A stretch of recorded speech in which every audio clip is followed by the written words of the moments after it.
नमस्कार प्रणाम। हम राघवेंद्र स्वागत बाटे आप सबके इन खबर के भोजपुरी चैनल पे। भैया, बीजेपी के दिग्गज नेता शाहनवाज हुसैन द्वारा नीतीश कुमार के पीएम दावेदारी के सपना पे तंज कसल गई बाटे। आप सबके बता दें कि उनके द्वारा कहल गई कि भैया नीतीश कुमार भी पीएम उम्मीदवार के रूप में अपन सपना देख रहल बाने, तो उधर कमलनाथ से लेकर ममता बनर्जी, अरविंद केजरीवाल तक सपना देख रहल बाटे लोग। लेकिन ये सपना सपने ही रह जाई। काहे कि 2024 में एनडीए एक बार फिर पूर्ण बहुमत के साथ सरकार बनाई और एक बार फिर देश के प्रधानमंत्री नरेंद्र मोदी ही बनी हैं। उनके द्वारा आरएसएस के लेके भी कहल गई कि भैया आरएसएस की विचारधारा पे और आरएसएस पे टीका टिप्पणी कहले से पहले हर एक राजनीतिक दल के नेता के सोच लेवे के चाहिए कि वो केकरे बारे में बात कर रहल बाटे। काहे कि भैया आरएसएस देश खातिर बहुत कुछ कैले बाटे। वहीं उनके द्वारा कहल गई कि भैया जोने हिसाब से कांग्रेस पार्टी हमेशा भारत के सैनिकन का अपमान करत रहे ले, कांग्रेस पार्टी के अपने विचारधारा पे विचार करे के चाहिए। काहे कि कांग्रेस द्वारा एक तरफ ही कहल जाला कि भैया चीन से आपन यानी कि भारतीय सैनिक पीट के आ रहल बाटे लोग, तो वहीं चीन भारतीय जमीन पे कब्जा कर चुकल बाटे। ऐसन बयानबाजी बिल्कुल कोनो भी रूप से उचित नहीं बाटे। आप सब भी सुनी कि शाहनवाज हुसैन द्वारा का कहल गई बाटे। देखिए, जिस तरह की भाषा आज राहुल गांधी बोल रहे हैं उसी तरह की भाषा आज बिहार के मुख्यमंत्री नीतीश कुमार जी भी बोल रहे हैं। राष्ट्रीय स्वयंसेवक संघ के प्रचारक श्री अटल बिहारी वाजपेयी जी ने उनको रेल मंत्री बनाया और राष्ट्रीय स्वयंसेवक संघ के स्वयंसेवकों ने उनको 15 साल तक मुख्यमंत्री भी बनाया। ये तो योगदान उनके साथ ही है। और जहाँ तक राष्ट्रीय स्वयंसेवक संघ है, उसको किसी को ना सफाई देनी है ना साबित करना है। ये मुल्क से मोहब्बत करने वाला, राष्ट्र से प्रेम करने वाला संगठन है और इसके बारे में बोलते हुए राजनीतिक लोगों को इस बात का ध्यान रखना चाहिए कि उनके बारे में थोड़ी जानकारी हासिल करके ही बोलना चाहिए। और राष्ट्रीय स्वयंसेवक संघ ने देश के लिए क्या किया ये पूरे देश के लोगों को मालूम है। अगर हमारे विरोध में गए हुए नेता को नहीं मालूम है तो क्या कहा जा सकता है। सर, साथ में कि 2024 में राहुल गांधी को पीएम कैंडिडेट देखने में कोई परेशानी नहीं है। देखिए, प्रधानमंत्री पद के विपक्ष के उम्मीदवार के लिए अभी से द्वंद्व चल रहा है। जब से कमलनाथ जी ने बयान दिया है कि वो विपक्ष के प्रधानमंत्री के उम्मीदवार होंगे, तब से जिन लोगों ने भी सपने देखे हैं प्रधानमंत्री पद के, वैसे तो वो सपने ही रहने वाले हैं।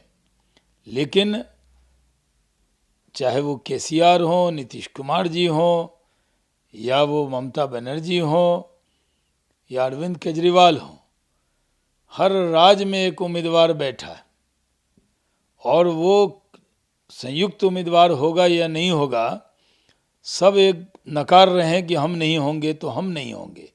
लेकिन हमें मालूम है कि कई लोग विपक्ष में पहले से उम्मीदवार बनकर तैयार हैं। नीतीश कुमार जी कहते हैं कि वो उम्मीदवार नहीं है, लेकिन उनकी पार्टी उन्हें उम्मीदवार बताती है। उसी तरह राष्ट्रीय जनता दल के नेता भी उनको उम्मीदवार बताते हैं।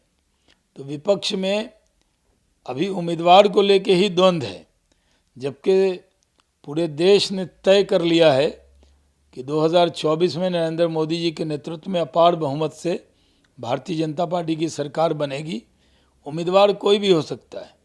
जब आप चुनाव विधानसभा लोकसभा का होता है तो हज़ारों उम्मीदवार हो जाते हैं, लेकिन जीतता कोई एक है।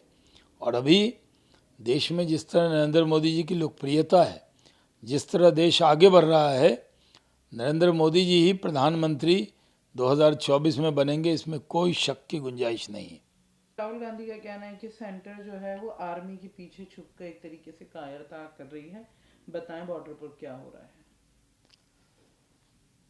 देखिए, राहुल जी का ये बयान बहुत दुर्भाग्यपूर्ण है।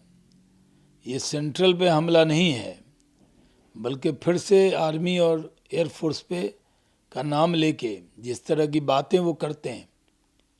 अपने देश के सैनिकों का सम्मान कीजिए। पहले ये कहना कि हमारे सैनिक चाइना से पिट रहे हैं, फिर कहना चाइना ने ज़मीन कब्जा कर ली है, फिर कहना कि ये भारत चाइना से डरता है।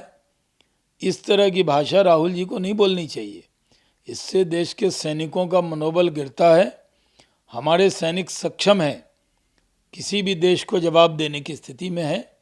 और जैसा हमारे नेता अमित शाह जी ने कहा है, भारत की 1 इंच ज़मीन भी दुनिया की कोई ताकत भारत से छीन नहीं सकती।